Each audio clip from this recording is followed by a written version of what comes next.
मैं हूं Shubham from learn hub the free learning platform, जहां पर आप फिजिक्स, केमिस्ट्री, मैथ्स, बायोलॉजी सब कुछ पढ़ सकते हो, वो भी absolutely for free at learnerhub.com। तो चलो शुरू करते हैं।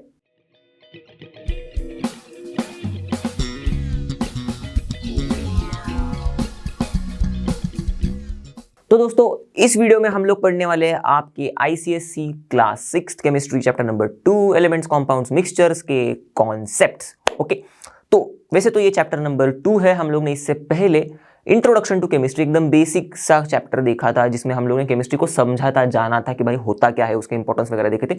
अब हम लोग एक्चुअल में स्टार्ट करेंगे कि भाई केमिस्ट्री होती क्या है। ओके, और इसकी शुरुआत हम लोग एकदम मजेदार तरीके से करेंगे, एकदम बेसिक चीजों से करेंगे। ओके, तो बहुत मजा आएगा आपको इस लेक्चर में, इस वीडियो लेक्चर में, इस चैप्टर में भी। ओके, तो बिना टाइम वेस्ट किए शुरू करते हैं एंड लेट्स रॉक।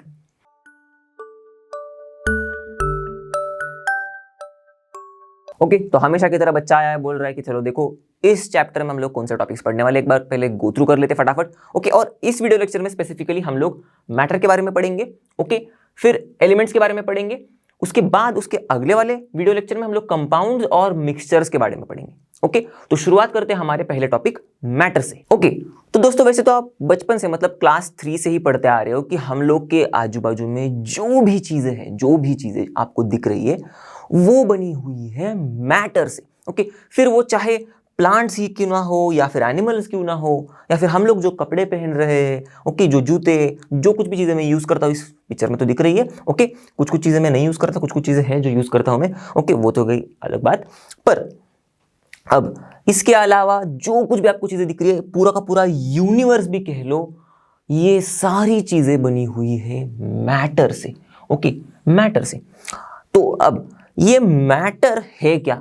ओके, तो कोई भी चीज जो जगह ले और जिसके पास कोई मास हो, वो है matter. Okay, matter is anything that has मास, जिसके पास कोई मास है एंड ऑक्यूपाइज स्पेस। ओके, तो अब फॉर एग्जाम्पल अगर मैं पानी की बात करूं, तो हमको तो पता है कि भाई खाली बाल्टी है, अगर उसमें मैं पानी डाल दूं तो बाल्टी का वजन बढ़ जाता है। इसका मतलब पानी को कुछ ना कुछ वजन है, करेक्ट। बाल्टी में जो जगह है वो पानी ऑक्यूपाई कर लेती है, तो हो गया पानी अपना मैटर। ओके, पानी को कुछ वजन है, पानी ऑक्यूपाई कर लेती है कुछ स्पेस, तो पानी हमारा मैटर का एग्जाम्पल बन गया।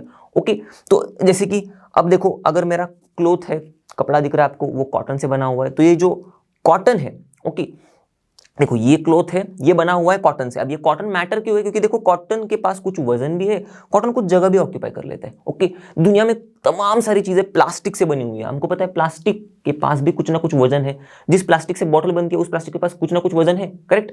अब वो छोटू सा गोला ही क्यों ना हो। ओके, हम लोग ने बहुत बार सुना होगा कि जो भी हम लोग को प्यूरिफाइड वाटर की बॉटल्स मिलती है, ओके, दुकानों में, वो इत्तू से प्लास्टिक के गोले से बनी हुई होती है, ऐसे हम लोग ने सुना है, राइट। तो वो इत्तू से प्लास्टिक का गोले को भी के पास भी कुछ ना कुछ मास तो जरूर है, कुछ ना कुछ वो स्पेस तो जरूर ऑक्यूपाई कर रहा है, करेक्ट। ओके, अब पुराने जमाने में एयर के पास मास है, ये बताना बहुत ज्यादा मुश्किल हो गया था। ओके, ये इंटरेस्टिंग चीज बता रहा हूं मैं आपको।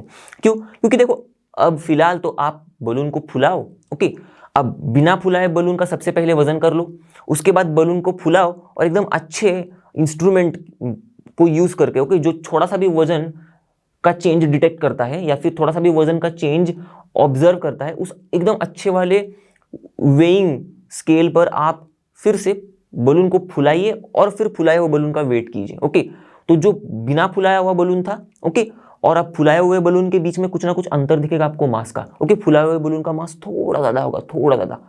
अब देखो वो बिना फुलाए हुए बलून से फुलाए हुए बलून का मास क्यों ज्यादा हो गया? क्योंकि उसके अंदर जो हवा है उसका कुछ ना कुछ मास है, थोड़ा सा ही है पर है, इसीलिए एयर के पास मास है। वैसे ही बलून के अंदर जो जगह थी वो तो एयर ने ऑक्यूपाई कर ली, तो एयर भी जगह ऑक्यूपाई कर रहा है, तो मतलब एयर भी अपना मैटर है।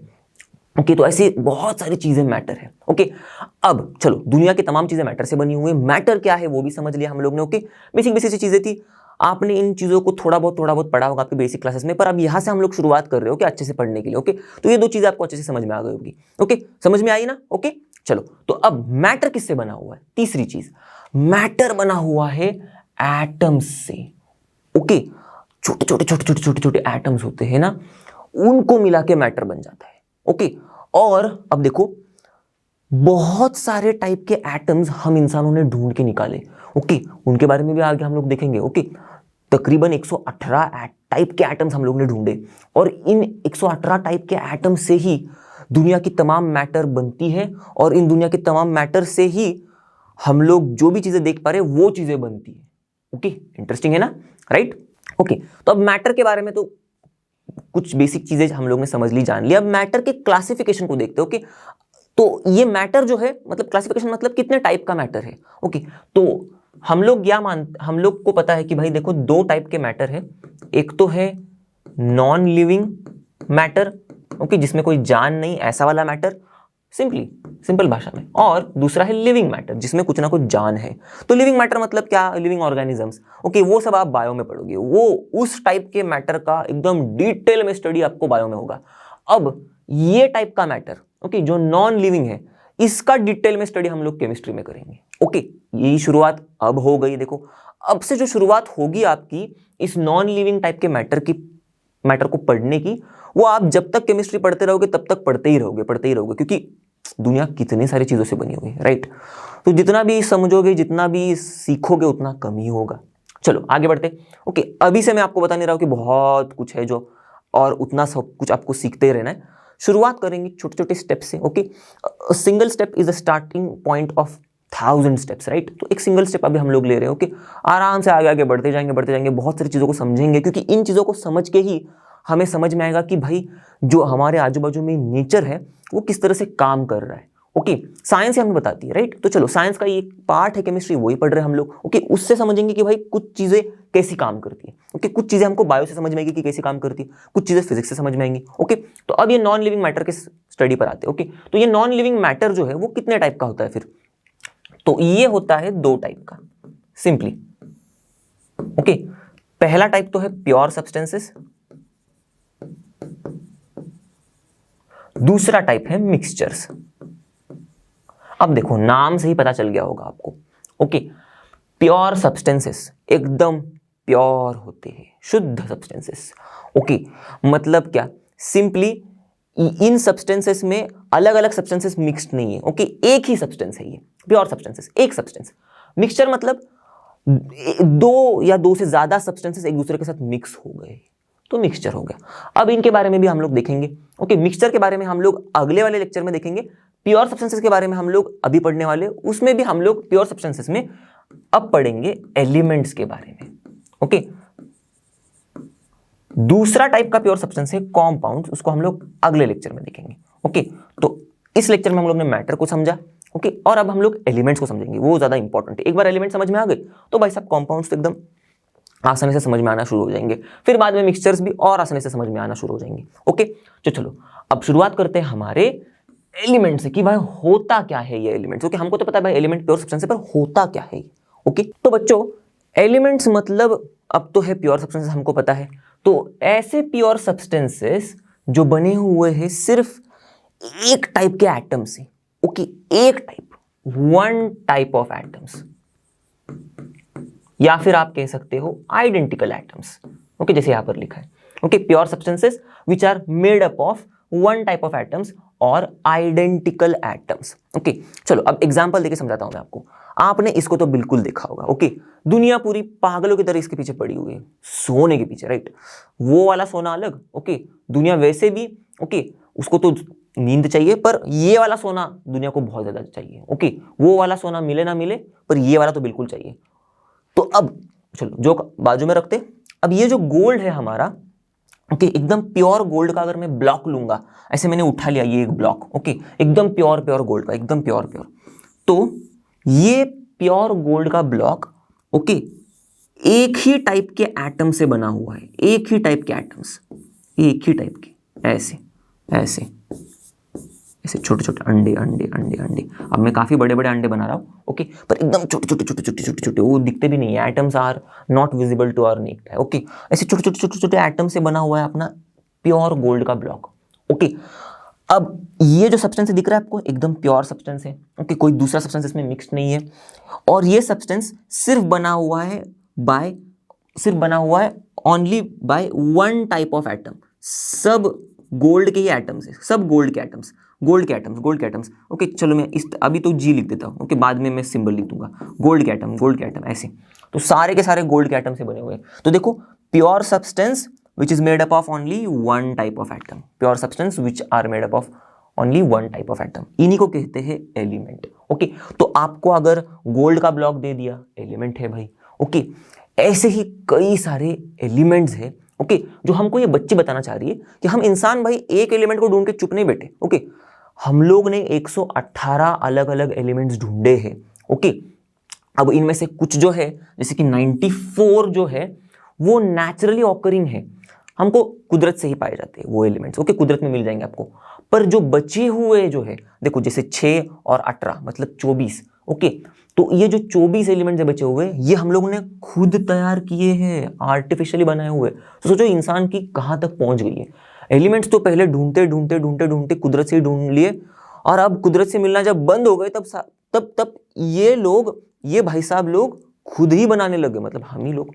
ओके इंटरेस्टिंग है ना। ओके चलो तो ये बच्ची बीच बीच में आएगी और कभी कभी कुछ कुछ इंटरेस्टिंग बताएगी, याद रखना ये छोटी वाली बच्ची है। ओके चलो तो अब ये जो एलिमेंट्स है हम लोग ने देखा वो किससे बने हुए थे। ओके मतलब एलिमेंट जो था पूरा वो प्योर सब्सटेंस है। ओके और ये बना हुआ है ओके एक ही टाइप के एटम से। तो अब एलिमेंट्स के जो पार्टिकल्स हैं हम लोग उनको कह सकते हैं ना कि भाई वो एटम्स होते हैं, राइट। कॉन्स्टिट्यूएंट पार्टिकल्स मतलब क्या, एलिमेंट जिससे बना हुआ है। ओके एलिमेंट जिससे बना हुआ है। ओके तो कॉन्स्टिट्यूएंट पार्टिकल्स ऑफ एलिमेंट्स, अभी हम लोगों ने देखा गोल्ड के केस में क्या था, एटम्स थे। तो एलिमेंट्स किससे बना हुआ है, एटम्स से। ओके पर जो कॉन्स्टिट्यूएंट पार्टिकल्स है एलिमेंट्स के, मतलब जिससे एलिमेंट बना हुआ है, ओके वो एटम ही हो ऐसे जरूरी नहीं है, वो मॉलिक्यूल्स भी हो सकते हैं। क्योंकि कुछ कुछ एलिमेंट्स जो होते हैं ना उनके कॉन्स्टिट्यूएंट पार्टिकल्स मॉलिक्यूल्स होते हैं, उनके एटम्स नहीं होते। जैसे कि फॉर एग्जांपल जैसे अब मैंने सोने के बारे में बताया, इसके कॉन्स्टिट्यूएंट पार्टिकल जिस चीज से सोना बना हुआ है वो एटम्स है। ओके पर अब आप ऑक्सीजन जो लेते हो ना, ये ऑक्सीजन ओके जो गैस है, ओके तो आपने कई बार सुना होगा ऐसे O2 करके। ओके अगर नहीं भी सुना होगा तो आगे हमेशा सुनते रहोगे। तो ये जो O2 है, ओके ये जो गैस है, ओके ये मॉलिक्यूल्स से बना हुआ है, ऑक्सीजन गैस। अब इसका मतलब क्या होता है, मॉलिक्यूल का मतलब क्या होता है, सबसे पहले आप यही पूछोगे सर मॉलिक्यूल मतलब क्या। तो ये होते हैं ऐसे स्पीशीज या फिर ऐसी चीज जो 2 या 2 से ज्यादा एटम से बने हुए हैं। ओके मेड अप ऑफ 2 और मोर देन 2 एटम्स। ओके तो 2 एटम्स कंबाइन हुए, ओके तो मॉलिक्यूल बन जाता है। 2 से ज्यादा भी एटम्स कंबाइन हो गए तो भी मॉलिक्यूल बन जाता है। ओके तो कुछ कुछ एलिमेंट्स के कॉन्स्टिट्यूएंट पार्टिकल्स, मतलब कुछ कुछ एलिमेंट्स बने हुए हैं मॉलिक्यूल्स से, ओके ना कि एटम से। तो ये मॉलिक्यूल्स जो है, ओके अब ध्यान देना ये एलिमेंट के मॉलिक्यूल्स हैं, किसके हैं, एलिमेंट के। ओके अब ये जो एलिमेंट के मॉलिक्यूल्स है, ओके हमको क्या पता है भाई एलिमेंट बना हुआ है एक टाइप के एटम से, तो ये मॉलिक्यूल्स भी बने हुए हैं सेम टाइप ऑफ एटम्स से। ओके अब मैं इसी को क्या लिख सकता हूं, same type of atoms. Okay मतलब मॉलिक्यूल्स जो होते हैं एलिमेंट्स के, ओके वो सेम एलिमेंट के एटम से बने हुए। जैसे कि एग्जांपल मैंने ऑक्सीजन लिया, तो ये ऑक्सीजन जो है मेरा ये एलिमेंट है, राइट। पर इसका जो मॉलिक्यूल है O2, ओके ये 2 ऑक्सीजन एटम से बना हुआ है, 2 ऑक्सीजन एटम से। ओके तो मैंने क्या लिखा देखो, एलिमेंट के मॉलिक्यूल्स जो है सेम टाइप ऑफ एटम से बने हुए हैं। ओके एलिमेंट का molecule O2 same type of atom से बना हुआ है, मतलब जो एलिमेंट का मॉलिक्यूल है वो सेम एलिमेंट के एटम से बना हुआ है। देखा ऑक्सीजन का मॉलिक्यूल बना हुआ है ऑक्सीजन के एटम से, एलिमेंट का मॉलिक्यूल बना हुआ है सेम एलिमेंट के एटम से। आ गई बात समझ में। ओके बहुत ही इंपॉर्टेंट चीज है, आगे जब हम लोग कंपाउंड्स पढ़ेंगे तब उसमें थोड़ा सा ट्विस्ट हो जाएगा। ओके चलो बढ़ते आगे। ओके तो अब देखेंगे हम लोग एलिमेंट के सिंबल के बारे में। अब देखो जैसे कि मैंने लिखा ऑक्सीजन, ओके अब कई सारे एलिमेंट 118 एलिमेंट्स आपको देखने ही है, पर अब कुछ के नाम मैं लिख देता हूं। सपोज हाइड्रोजन, आपने सुना ही होंगे ये सारे नाम। Okay nitrogen. ओके अब मुझे अगर कई जगह पर ऑक्सीजन का इस्तेमाल करना होगा, कुछ जगह पर हाइड्रोजन का इस्तेमाल करना होगा लिखने के लिए, कुछ जगह पे नाइट्रोजन का, तो मैं बार बार ये पूरा का पूरा वर्ड लिखते रहूंगा तो क्या हो जाएगा यार, मैं मतलब मुझे ना, मेरे को लगेगा कि मेरा टाइम वेस्ट हो रहा है। मुझे अगर ऑक्सीजन ही लिखना है बार बार बार बार, तो मैं कितनी बार पूरा का पूरा स्पेलिंग लिखूं। तो हम इंसान क्या करते हैं, हम चीजों के शॉर्ट फॉर्म्स ढूंढ लेते हैं, राइट। आपने देखा होगा, आप भी, ओके, आपके जो भाई बहन होंगे, आपके मम्मी पापा होंगे, अगर वो व्हाट्सएप यूज कर रहे हैं, अगर वो कोई चीज का सोशल मीडिया प्लेटफॉर्म का ऐप यूज कर रहे हैं, ओके, तो क्या होता है, उनमें वो कई बार शॉर्टकट्स यूज कर लेते हैं। अब आप भी बहुत ही होशियार हो गए हो, मुझे तो बताने की जरूरत नहीं कि आप सोशल मीडिया नहीं चलाते होंगे, आप में से कई लोग चलाते होंगे, और आप में से कई लोगों को इंग्लिश के वर्ड्स के ही शॉर्ट फॉर्म पता होंगे। तो आपने भी वही कर लिया ना, ओके, बार बार वही बड़े बड़े शब्द लिखने से अच्छा शॉर्ट फॉर्म में लिख दो, खत्म बात। तो वैसे ही है, वैसे ही हम लोग को भी भाई एलिमेंट्स के नाम बार बार नहीं लिखने, ओके, हमको भी इनके शॉर्ट फॉर्म्स चाहिए। तो सिंबल हम लोग ने रख लिए, ओके, पर्टिकुलर एलिमेंट का कोई सिंबल रख लिया, तो अगर उस एलिमेंट के बारे में कुछ लिखना है तो मैं सिर्फ सिंबल को लिख दूं तो भी बात बन जाएगी मेरी। मैं बता रहा हूं कि भाई मैं ऑक्सीजन के बारे में बात कर रहा हूं, ओके, जैसे, तो इसका मतलब क्या हो गया, देखो सिंबल क्या होता है एलिमेंट का, कोई भी एलिमेंट का सिंबल है simply, okay, abbreviation for the name of the element, okay, short form for the name of the element, खत्म। जैसे कि ऑक्सीजन के लिए सिंबल है ये बड़ा वाला O, ओके, हाइड्रोजन के लिए सिंबल है बड़ा वाला H, कैपिटल H, ओके, वैसे ही नाइट्रोजन के लिए सिंबल है कैपिटल N, ओके। तो आगे हम लोग देखेंगे। तो मैंने जैसे कि आपको बताया कि यूजुअली जो होते हैं एलिमेंट्स के जो सिंबल्स हम लोग ने रखे हुए, वो एलिमेंट के पहला एलिमेंट का जो इंग्लिश वाला नाम है ना, उस इंग्लिश वाले नाम के पहले लेटर को हम लोग कैपिटल में लिखते हैं। जैसे कि हम लोग ने लिखा ऑक्सीजन, इंग्लिश वाला नाम, उसके पहले लेटर को कैपिटल में लिख दिया O। हाइड्रोजन, इंग्लिश वाला नाम, उसके पहले लेटर को कैपिटल में लिख दिया, वो उसका सिंबल बन गया। तो यूजुअली ऐसे ही होते हैं सिंबल्स, पर कुछ कुछ केसेस में हमारे सिंबल्स दो दो लेटर्स के भी होते हैं, ओके। अब कैसे होते हैं दो लेटर के, पहला लेटर कैपिटल होता है, याद रखने का है हमें, और दूसरा लेटर होता है स्मॉल, ओके।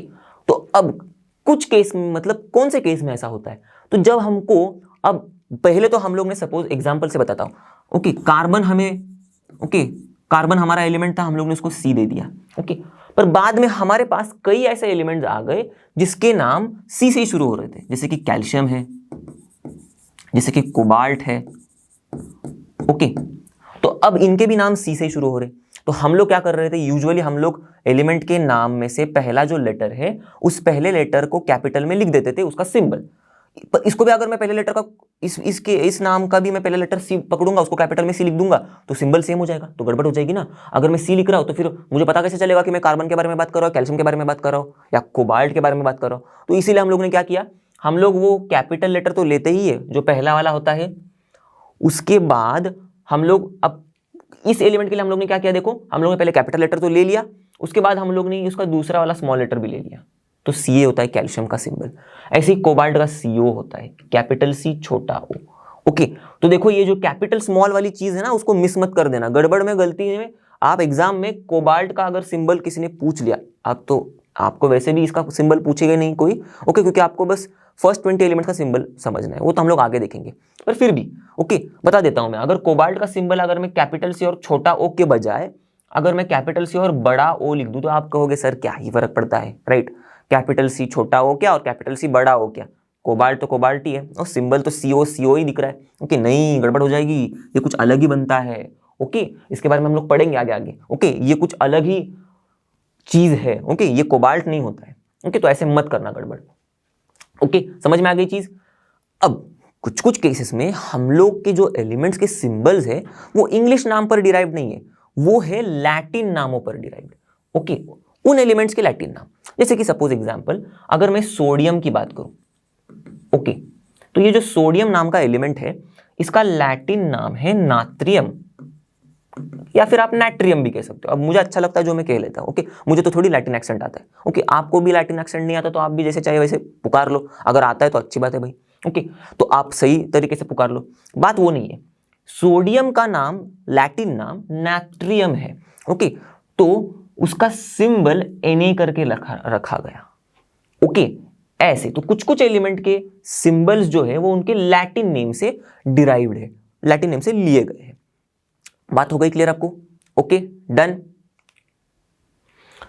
अब लास्टली हम लोग अब देखेंगे कि हम लोग को कौन से एलिमेंट्स के सिंबल्स याद रखने हैं अभी। ओके, वैसे तो आगे आगे जाके आपको पूरे के पूरे 118 एलिमेंट्स की सिंबल्स याद रखने पड़ेंगे, पर वो थोड़े बहुत बड़े होने के बाद। ओके, आप क्लास 10 पास कर लो उसके बाद, तब तक तो आपको थोड़े थोड़े करके एलिमेंट्स के सिंबल याद करने होंगे। और सबसे पहला स्टेप तो अभी ले रहे हो आप क्या करने वाले हो अभी।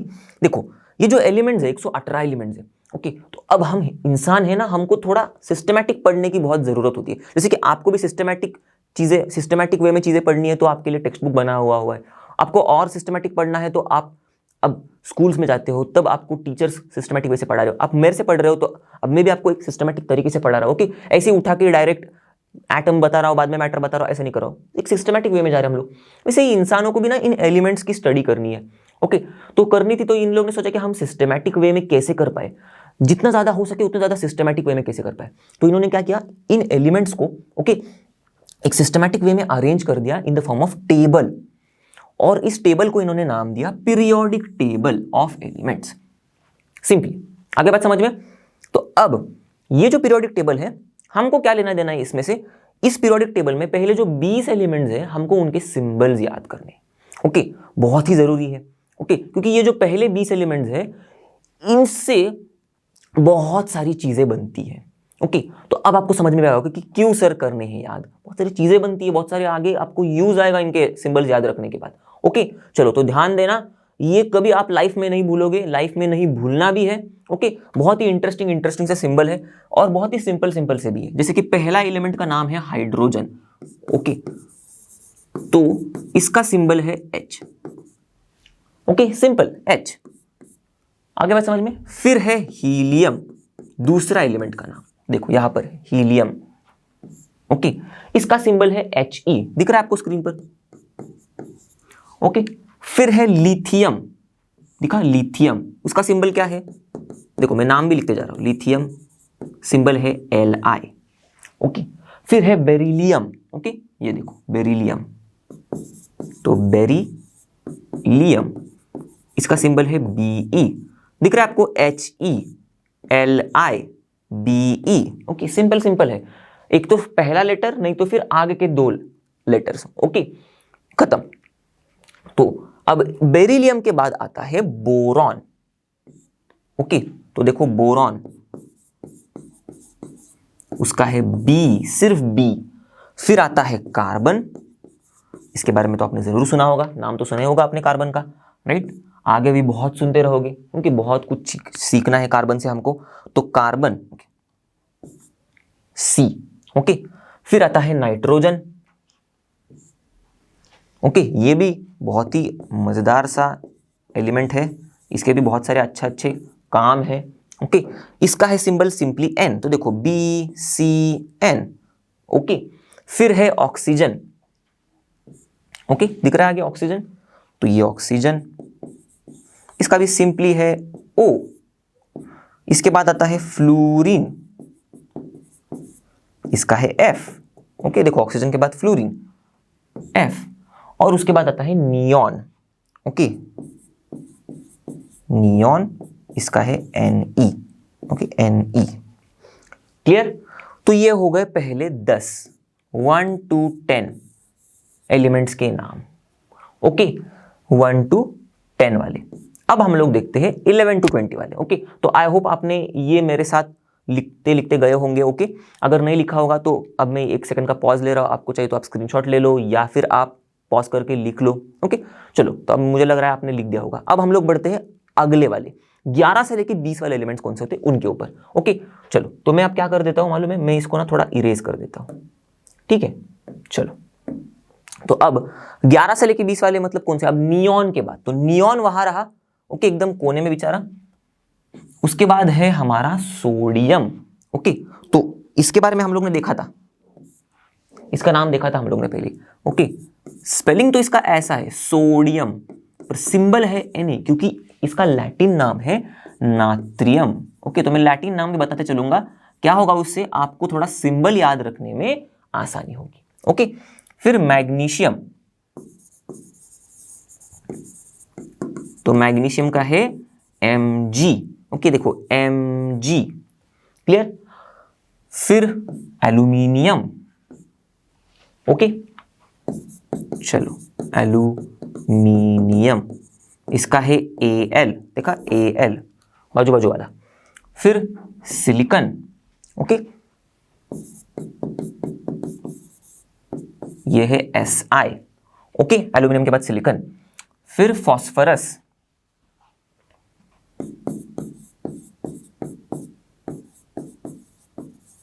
ओके इसका है P, ओके सिर्फ P, सिंपली सिलिकॉन का Si। उसके बाद है सल्फर,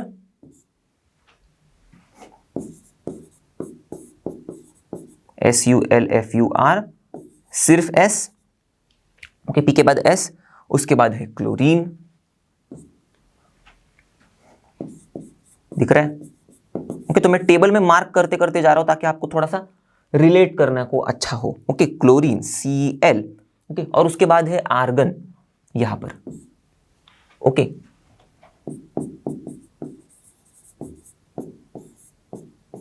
Ar, क्लियर हो गई बात। ये हो गए 18। अब 19वां है पोटेशियम, ओके तो अब देखो ये पोटेशियम जो है इसका सिंबल थोड़ा सा टेढ़ा है, देखो इसका सिंबल K है। K क्यों है? क्योंकि इसका भी लैटिन नाम से ही नाम उठाया गया है, K मतलब कालियम, ओके तो आप अब उसको कई और तरीके से भी प्रोनाउंस कर सकते हो, जैसे आपकी मर्जी, मजा आए कालियम बोलने में तो कालियम बोलो, कैलियम बोलना है तो कैलियम बोलो, जो बोलना है वो बोलो, ओके चलो। पोटेशियम के बाद लास्ट है कैल्शियम, ये तो बहुत बार सुना होगा आपने, उसका है Ca, थोड़ी देर पहले ही मैंने बताया था आपको, ओके तो बात बन गई। ये हो गए अपने 11 से लेके 20 एलिमेंट्स के नाम और सिंबल, क्लियर, ओके तो अब हम लोग देखेंगे कि जो एलिमेंट्स हम लोग ने पढ़े उनका हम लोग क्लासिफिकेशन कैसे कर सकते हैं। अब मोटा मोटा कहेंगे हम लोग, ओके एकदम, वैसे तो आगे हम लोग बहुत डिटेल में पढ़ेंगे, पर मोटा मोटा कहने की बात कहे तो एलिमेंट्स को हम लोग अब फिलहाल दो टाइप में समझेंगे, ओके दो टाइप के एलिमेंट्स होते हैं, मेटल्स और नॉन मेटल्स, ओके देखो मेटल्स और नॉन मेटल्स सिंपली। अब ये जो मेटल्स है, ओके और नॉन मेटल्स है, हम इनको पहचानेंगे कैसे, ओके ये हमको बस समझना है इस लेवल पर। तो इनको पहचानने के लिए हमको इनकी प्रॉपर्टीज पता होनी चाहिए कि भाई मेटल्स की प्रॉपर्टीज क्या होती है, नॉन मेटल्स की प्रॉपर्टीज क्या होती है। आपके सामने अगर दो चीजें लाके दी, बोला कि इनमें से एक मेटल है, इनमें से एक नॉन मेटल है, तो आपको पहचानना आना चाहिए। तो आप कुछ प्रॉपर्टीज अगर सीख लोगे मेटल के, नॉन मेटल्स में, मेटल्स और नॉन मेटल्स के, तो आप फटाक से पहचान पाओगे, अरे ये मेटल है, ये नॉन मेटल है, ओके तो चलो अब शुरुआत करते प्रॉपर्टी से। अभी क्यों सीखना है मैंने बताया, अब प्रॉपर्टी एक एक करके देख लेते, ओके तो जैसे कि पहला है बॉइलिंग पॉइंट और दूसरा है मेल्टिंग पॉइंट, ओके तो अब इस लेवल पर आप ये समझ लेना, ओके बॉइलिंग पॉइंट मतलब हम लोग अगर हम लोग मेटल को ले, ओके और उसको हीट करे, तो वो पॉइंट, ओके जहां पर, ओके जो मेटल का अपना लिक्विड होगा, सपोज, ओके अगर मेरे पास लिक्विड फॉर्म में मेटल है, सबसे पहले तो हम लोग मेल्टिंग पॉइंट शुरुआत करते हैं, चलो कि थोड़ा और आसानी होगी। तो अगर सपोज मेरे पास सॉलिड मेटल है, ओके मैंने उसको क्या किया, बहुत सारा हीट कर दिया, ओके तो वो मेटल पिघल गया, बहुत मुश्किल होता है, ओके बहुत ज्यादा हाई टेम्परेचर पर हीट पड़ना पड़ता है, तब जाके मेटल पिघल जाता है। तो इसीलिए देखो मेटल्स की जो मेल्टिंग पॉइंट है वो हाई है, क्योंकि उनको मेल्ट करने के लिए बहुत ज़्यादा हाई टेम्परेचर लगता है, तो ऐसे समझ लेना आप, क्योंकि मेल्टिंग पॉइंट बहुत हाई होती है। वैसे ही अगर वो मोल्टन मेटल में लूंगा, एकदम लिक्विड मेटल, ओके और अगर मैं उसको अब और हीट कर रहा हूँ, तो ये जो लिक्विड वाला मेटल है ये गैस में बदलने के लिए, ओके अब आपको सॉलिड, लिक्विड और गैसेस तो पता है, ओके आप बचपन से पढ़ते आ रहे हो, मैटर के 3 फॉर्म्स होते हैं, सॉलिड, लिक्विड और गैसेस। तो अब अगर मैंने मोल्टन मेटल ले लिया और उसको अगर मैं हीट कर रहा हूँ, ओके तो बहुत ज़्यादा हीट करने पर ये जो लिक्विड वाला मेटल है वो गैस वाला मेटल बन जाता है, ओके तो इसीलिए बहुत ज़्यादा हीट करना पड़ता है, इसीलिए हाई बॉइलिंग पॉइंट्स, ओके तो बहुत ज़्यादा हीट करने पर क्या होगा, लिक्विड बॉयल होकर गैस बनेगा, इसीलिए देखो बहुत ज़्यादा हीट करना पड़ता है, तो हाई लिक्विड बॉयल होकर गैस बनेगा, इसलिए boiling point, okay clear, liquid boil होकर गैस बनेगा इसीलिए बॉइलिंग पॉइंट, ऐसे समझ लेना एकदम सिंपल भाषा में। तो अब ये मेटल्स के बारे में आपको समझ में आ गई। नॉन मेटल्स टोटली उल्टा होता है इनका, ओके इनके लो होते हैं दोनों, boiling points, melting points, okay बात समझ में आ गई? ये उल्टा करना है सिर्फ। तो इसका मतलब क्या हुआ कि अगर मैं कोई नॉन मेटल लूँ, ओके, सपोज वो सॉलिड वाला होगा, थोड़ा सा हीट करने पर वो पिघल जाएगा, ओके, तो थोड़ा सा हीट करने पर पिघल गया मतलब मेल्टिंग पॉइंट वो मेल्ट हो गया जल्दी, ओके, तो मतलब मेल्टिंग पॉइंट कम है। वैसे ही वही वही मैं लिक्विड को लूँ, ओके, नॉन मेटल के, और उसको मैं हीट करूँ तो थोड़ा सा हीट करने पर, एकदम थोड़ा सा हीट करने पर वो लिक्विड वाला नॉन मेटल डायरेक्ट गैस में बदल जाएगा, ओके। तो लिक्विड से गैस में क्या हो रहा है, मतलब लिक्विड बॉयल होकर गैस में बदल रहा है, ओके, थोड़ा सा हीट करने पर। तो थोड़ा सा मतलब लो, लिक्विड बॉयल होकर गैस में बदल रहा है मतलब बॉइलिंग पॉइंट, ओके, तो लो बॉइलिंग पॉइंट। क्लियर हो गई बात? कैसे समझना है आसान भाषा में? अब ये जो लो मेल्टिंग पॉइंट्स और लो बॉइलिंग पॉइंट जो है नॉन मेटल की, इनमें कुछ एक्सेप्शन है, ओके, एक ही एक्सेप्शन है, ओके, वो है कार्बन का। तो अगर आप डायमंड या फिर ग्राफाइट की बात करो, ओके, ये कार्बन के फॉर्म्स है। अब डायमंड तो आपको पता ही होगा, आपने बहुत बार सुना होगा, ग्राफाइट भी एक फॉर्म है कार्बन का, जैसे डायमंड है। तो ये ग्राफाइट काला कुला फॉर्म होता है, ऐसे समझ लो, और ये डायमंड तो आपने को पता है एकदम गोरा गोरा फॉर्म होता है। तो ये गोरे और काले दोनों भाई भाई है, ऐसे समझ लो आप फिलहाल के लिए। तो ये जो दोनों भाई भाई है ना, इनके दोनों बॉइलिंग पॉइंट्स और मेल्टिंग पॉइंट्स, ओके, हाई है, ओके, इसीलिए इनको मैंने एक्सेप्शन में रखा है, मतलब इसीलिए मैंने यहां पर ऐसे ब्रैकेट में लिखा है इनको, क्योंकि इनके हाई है, ओके, बॉइलिंग पॉइंट्स और melting points, okay, boiling points और मेल्टिंग पॉइंट्स। क्लियर हो गई बात? अब कंडक्टिविटी पर आते हैं। तो आपने ये तो सुना होगा कि भाई इलेक्ट्रिसिटी कंडक्ट करने वाले होते हैं, ओके, अच्छे कंडक्टर्स। अगर नहीं सुना होगा तो आप भी समझ लो, ओके, जो भी चीज़ इलेक्ट्रिसिटी को कंडक्ट करती है वो होती है अच्छा कंडक्टर ऑफ इलेक्ट्रिसिटी। जैसे वैसे ही जो भी चीज़ हीट को कंडक्ट करती है वो होता है अच्छा कंडक्टर ऑफ हीट, ओके, अच्छा मतलब गुड बोल दो, तो good conductor of heat and electricity, okay. तो कंडक्टिविटी की अगर बात करेंगे तो मेटल जो होते हैं ना बेचारे मस्त अच्छे कंडक्टर्स होते हैं, ओके, गुड कंडक्टर्स होते हैं इलेक्ट्रिसिटी और हीट के। क्लियर हो गई बात? ओके, यहां पर देखो कंडक्टिविटी, इलेक्ट्रिसिटी एंड हीट लिख देता हूं मैं, ओके। तो मेटल जो है भाई गुड कंडक्टर्स होते हैं, ओके, पर जो नॉन मेटल्स होते हैं ना ये बैड कंडक्टर्स होते हैं, ओके। पर अब इनमें एक्सेप्शन है, ग्राफाइट, ओके, ये जो ग्राफाइट है, ओके, जो डायमंड का काला कुला वाला भाई है, ये काला कुला वाला भाई अच्छा कंडक्टर है इलेक्ट्रिसिटी का, okay, good conductor of electricity, मतलब ये इलेक्ट्रिसिटी को पास करवाता है, ओके। तो अगर आपको किसी ने ग्राफाइट दे दिया, ओके, तो आप ऐसे मत समझ लेना कि ये तो कार्बन है, ओके, ओके, तो ये कंडक्ट नहीं करवाएगा, नहीं, याद रखना, मतलब आपको किसी ने ग्राफाइट दे दिया, सॉरी, तो आप ये समझ लेना कि भाई ये तो कंडक्ट करता है इलेक्ट्रिसिटी, ओके, इसको लेके कहीं इलेक्ट्रिसिटी वाले एरिया में जाना नहीं है, ओके, नहीं तो शॉक लग जाएगा। क्लियर हो गई बात? समझ में आ गई चीज? चलो आगे बढ़ते। तो अब लस्टर के बारे में देखते हैं। लस्टर मतलब शाइन। तो मेटल्स को एक शाइन होती है। आपने थोड़ी देर पहले गोल्ड देखा था कैसे शाइन कर रहा था, वैसे आप अगर आयरन भी लोगे तो भी वो थोड़ा शाइनी दिखता है, ओके। तो मेटल्स के पास ना शाइन होती है, लस्टर होता है, तो इसीलिए हम लोग उनको लस्ट्रस कहते हैं, ओके। वैसे ही नॉन मेटल के पास शाइन नहीं होती तो वो नॉन लस्ट्रस रहते हैं। पर अब इसमें भी एक्सेप्शन आ गया, ओके। ऐसा नॉन मेटल है जिसके पास शाइन है, कार्बन, और उसका ये जो डायमंड वाला फॉर्म है कितना शाइन करता है, इसके शाइन पर ही तो दुनिया पागल है, करेक्ट। चलो, तो ये भी समझ में आ गई आपको बात। फिर मेलिएबिलिटी। अब मेलिएबिलिटी मतलब क्या? तो अगर हम लोग, ओके, मेटल को ले और मैं उसको ठोक ठोक कर अगर एकदम पतला शीट बना सकूं तो मैं कहूंगा कि भाई मेरा ये जो मेटल है, ओके, वो मेलिएबल है, ओके। मैं इनको थिन शीट में बीट कर पा रहा हूं। तो हाँ बिल्कुल, मेटल के पास ये कैरेक्टरिस्टिक होती है, ओके। कैरेक्टरिस्टिक्स मतलब मेटल के पास ये प्रॉपर्टी होती है कि मेटल को अगर आप लोगे, उसको एकदम ठोक ठोक के एकदम पतला करना चाहोगे, शीट में बदलना चाहोगे एकदम पतली वाली, तो वो बदल जाते हैं। तो इसीलिए हम लोग कहते हैं कि मेटल्स मेलिएबल है, क्योंकि वो पतली वाली शीट में कन्वर्ट हो सकते हैं, ओके। अब कुछ इसमें भी एक्सेप्शन है मेटल में भी, जैसे कि जिंक है। तो जिंक भाई एकदम ब्रिटल है, चौक जैसा है। चौक कैसे हमारा रहता है, टक करके टूट जाता है, वैसे जिंक भी होता है। अगर उसको आप ठोकोगे तो टूट ही जाएगा, चूरा चूरा हो जाएगा उसका, वो शीट में नहीं बदलेगा, ओके। अब नॉन मेटल्स नॉन मेलेबल होते हैं, उनके पास वो कोई एबिलिटी नहीं होती, उनको ठोकोगे तो वो शीट में नहीं बदलेंगे, ओके। वैसे ही देखो अब डक्टिलिटी, ये भी कुछ नया चीज़ है। डक्टिलिटी मतलब क्या? अगर मैं मेटल को लूंगा, ओके, और उसको मैं अगर चाहूंगा कि मैं एकदम एकदम पतली सी वायर बना दूं उसकी, तो मैं बना पाऊंगा एकदम पतली सी वायर, ओके, मेटल्स की। इसीलिए हम लोग मेटल्स को डक्टाइल कहते हैं, ओके।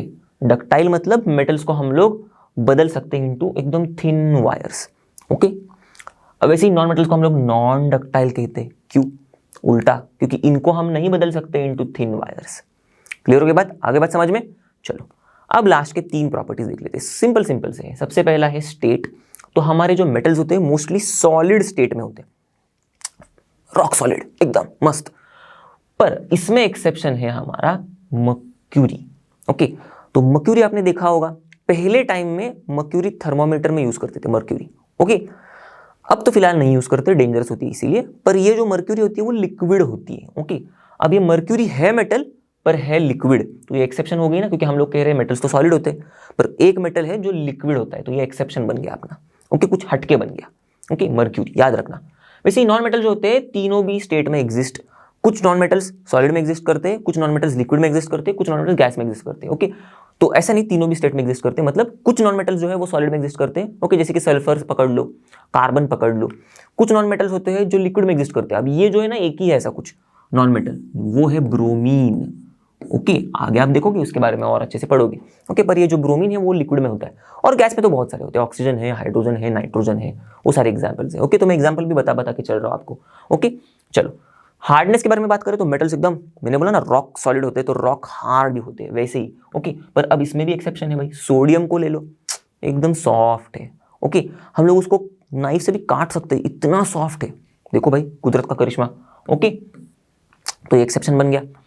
अब वैसे ही नॉन मेटल्स में देखो तो नॉन मेटल्स उल्टा होता है, सॉफ्ट और ब्रिटल होते हैं, एकदम सॉफ्ट से होते हैं, फटक से टूट जा सकते हैं चॉक जैसे, ओके। पर अब इनमें भी देखो एक्सेप्शन आ गया, डायमंड, फिर से डायमंड, ओके। बहुत हार्ड होता है डायमंड, एकदम स्ट्रॉन्ग, ओके, बहुत हार्ड होता है। क्लियर? अब लास्ट वाली property, sound producing ability, okay. अब ये जो डायमंड मैंने लिखा ना, ये कार्बन है ना, कार्बन का फॉर्म है, ओके। तो अब ये जो कार्बन है ये नॉन मेटल होता है, ओके। तो अब ये नॉन मेटल है जो हार्ड होता है, इसीलिए एक्सेप्शन हो गया, क्योंकि हम लोग कह रहे हैं नॉन मेटल तो सॉफ्ट और ब्रिटल होते हैं, पर ये जो नॉन मेटल है वो हार्ड है। कैसे? इसका जो डायमंड वाला फॉर्म है ना वो हार्ड है, इसीलिए हम लोग कह रहे हैं। क्लियर हो गई पूरी बात? नॉन मेटल्स हम लोग कह रहे हैं कि सॉफ्ट और ब्रिटल होते हैं, पर हमारा जो कार्बन जो एक नॉन मेटल है उसका एक फॉर्म हार्ड है, ओके, एकदम हार्ड। तो हम लोग कह रहे हैं कि भाई ये नॉन मेटल का एक फॉर्म हार्ड है भाई, ओके, ये फॉलो नहीं कर रहा है, ये सॉफ्ट और ब्रिटल नहीं है। क्लियर हो गई बात? फिर साउंड प्रोड्यूसिंग एबिलिटी, तो हम लोग अगर मेटल को लेंगे और उसको जोरदार हिट करेंगे तो टंग मस्त आवाज आएगा, इसी को कहते हैं sonorous, okay. Metals are sonorous, तो मेटल्स आर सोनोरस मतलब हम लोग मेटल को लेंगे और उसको टंग करके बजाएंगे तो उससे आवाज आएगा। वैसे ही non metals are non sonorous बोल रहे हैं, क्योंकि अगर हम लोग नॉन मेटल को लेंगे और उसको एकदम बजाएंगे, एकदम जोर से एकदम स्ट्राइक करेंगे, हार्ड स्ट्राइक करेंगे, तो उससे आवाज नहीं आएगा, तो इसलिए हम लोग इनको कहते हैं नॉन सोनोरस, ओके। क्लियर हो गई सारी चीजें, प्रॉपर्टीज? तो अब मैं श्योर हूं कि आपको अगर एक नॉन मेटल और एक मेटल दे दिया गया तो आप पक्का बता पाओगे कि भाई कौन सा नॉन मेटल है और कौन सा मेटल है, ओके। क्लियर? मजा आ गया? तो इसी के साथ हम लोग इस वीडियो लेक्चर के एंड पर आ गए। हम लोग ने इसमें पढ़ा मैटर के बारे में, ओके, एकदम शुरुआत की बेसिक से, और फिर मैटर के एक टाइप के बारे में पढ़ा, एलिमेंट्स, ओके। तो आई होप आपको मजा आया होगा, आपको समझ में भी आई होंगी चीजें। इसके अगले वाले वीडियो लेक्चर में हम लोग पढ़ेंगे और मैटर के फॉर्म्स के बारे में, ओके, जैसे कि कॉम्पाउंड्स और मिक्सचर्स, ओके, मैटर के टाइप्स के बारे में। पर तब तक आप पढ़ते रहना, और जैसे कि आप सभी को पता है लर्नो मतलब फ्री है पर बेस्ट है। तो मुझे बिल्कुल आप कमेंट सेक्शन में बताना कि आपको किस चीज़ में दिक्कत आई होगी समझने में। अगर इस वीडियो लेक्चर में अगर आपको अच्छा लगा होगा तो वो भी चीज़ आप मेंशन कर सकते हो, मुझे बहुत अच्छा लगेगा सुन के कि आपको चीज़ें समझ में आ गई, आपको मज़ा आया पढ़ के, ओके। तो पढ़ते रहो, stay tuned, take care, bye bye and have a great day.